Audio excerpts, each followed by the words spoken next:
اللہ جل جلالہ نے اور نبی کریم سرورت عالم صلی اللہ علیہ وسلم نے وہ کیا بتا دیا کہ گناہ کے تقاضے تمہارے دل میں پیدا ہوں گے.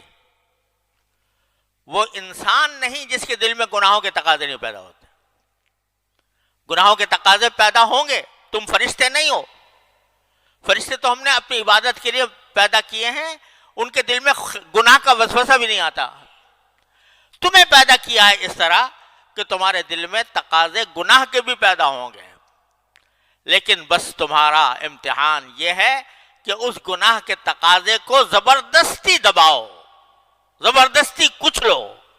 اس کو کچل کر پھر جب تم ان کو کچلو گے تو اس کے کچلنے سے اللہ تبارک و تعالیٰ کا قرب حاصل ہوگا.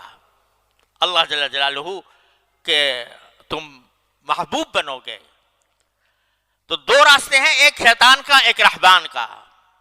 شیطان کا راستہ ہے اپنے نفسانی خواہشات کے پیچھے چلنا, جو دل میں آ رہا ہے وہ کر گزرنا, اور دل جو گناہ کا خیال آ رہا ہے وہ اس کے اوپر عمل کر لینا. یہ شیطان کا راستہ. اور رحمان کا راستہ یہ ہے کہ ان گناہوں کی خواہشوں کو کچلو. یہ پیدا اس لیے کی گئی ہے, کچلنے کے لیے. ان کو پیدا اس لیے کیا گیا ہے کہ ان کو کچلا جائے زبردستی. اور اسی کا نام مجاہدہ ہے.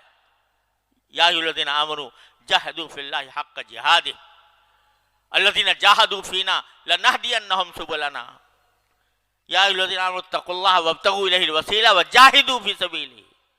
یہ مجاہدہ ہے. اور اسی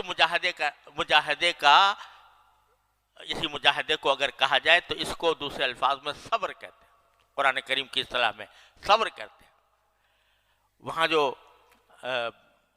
جنت عطا ہوگی تو اس کے بارے میں قرآن کریم فرمایا کہ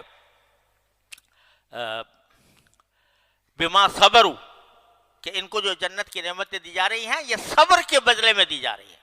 جو انہوں نے صبر کیا دنیا میں.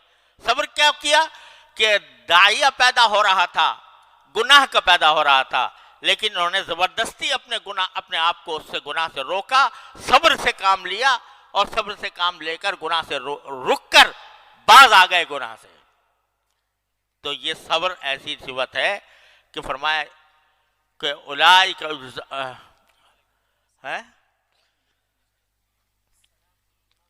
ہاں صبر. تو جب داخل ہوں گے جنت میں تو کیا کہیں گے؟ سلام علیکم بما صبرتم. تمہارے اوپر سلامتی ہے. کیوں ہے؟ اس لیے کہ تم نے